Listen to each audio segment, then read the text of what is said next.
This is Pablo's Mastery Project presentation. My name is Pablo Terrias. I'm in 8th grade, and I was the one that completed this Mastery Project. For my Mastery Project, I explored the process of creating a 2D animated film. And so I'm kind of going to share with you my experiences. I'm going to share with you why I chose Mastery Project, what I learned, what I'm going to take away for the future, and then advice for future Mastery Project people. That's the best way I could phrase it, I guess. Some of the reasons that I chose this Mastery Project is because I like animation. Since the first project that I did, I was kind of hooked. The project, like a demo, is right here. And I also love animated films. I love Rick and Morty. And yeah, I also couldn't really finish any other endeavor that I kind of did. I tried doing like graffiti and painting and stuff, and I kind of got into that for like a week, and then I just gave it up, which isn't necessarily sustainable. I also I kind of did it for people. I didn't really do it much for myself, I would say. I kind of did it to impress, and that's why I started. But the whole reason I finished was for myself. I just in my brain, I couldn't really fathom not completing this project. On that introspective note, time to get into stuff that I learned. On a basic level, I learned how to use Adobe Animate and Photoshop, two super valuable tools. Photoshop is actually like industry standard for a lot of 2D animated films, and so I use that a lot for like kind of character design and background. All the background that you're gonna see was created in Photoshop by me, and then Adobe Animate because, well, for an animated film, you gotta animate. I also learned that I like to animate, but it just takes a lot of time. That's just one of the things that you can't really get around, no matter how much knowledge you have. Even if you're a really basic beginner or somebody that's like, knows everything, animation just takes time. And I mean, of course, knowledge kind of helps, but either way, you're gonna have to be committed. Um, I learned how to communicate. I was in contact with Kenji Endo, a professional animation worker who works at Blue Sky Studios. And so I was kind of in contact with him, sending him demos and stuff.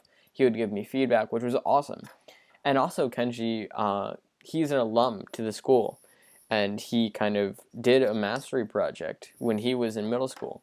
And so he kind of helped me with that, as well as Mr. Machado. I kind of sent him demos as well.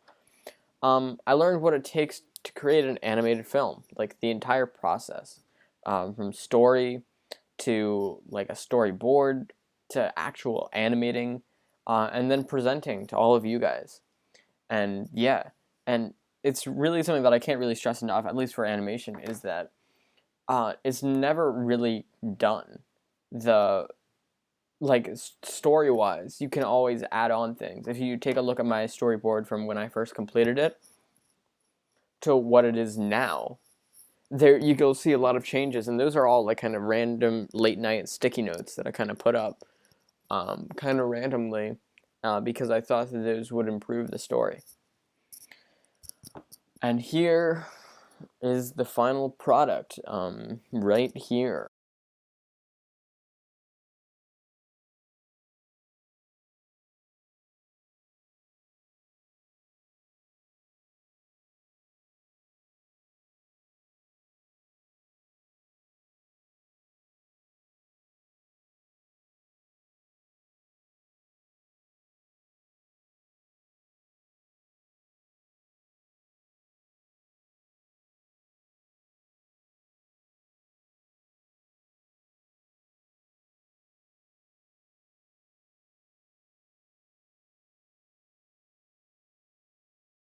And so that was my final animation.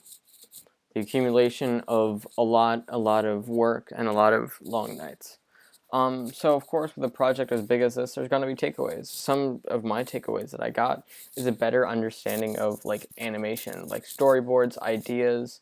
All of this is kind of it's gonna help me in the future, especially considering this summer I have plans to do another project once I finish, as you can see, like the last bit of the current animation that or the current bear animation thing that I'm working on. And so those ideas are right here.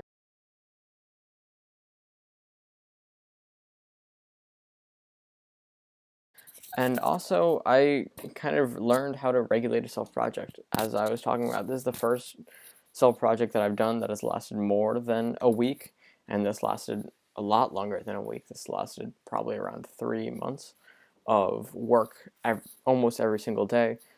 So I kind of learned how to give myself deadlines, goals, kind of make myself take breaks, so I don't overwork myself. And yeah, and I also learned that I have a genuine interest in animation. I mean, if I didn't, I don't think I would have done this project. Or at least finished it, I guess.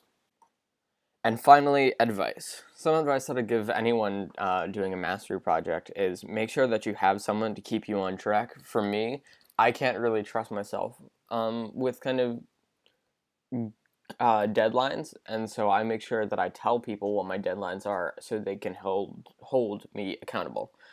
And you can tell, like, a parent, you could tell whoever is kind of monitoring this whole thing, teachers. And also, taking a break isn't quitting. It's helpful as long as you get back to work as soon as possible. Because I knew sometimes I would rework an idea so many times that I would just get messed up and I couldn't fix that.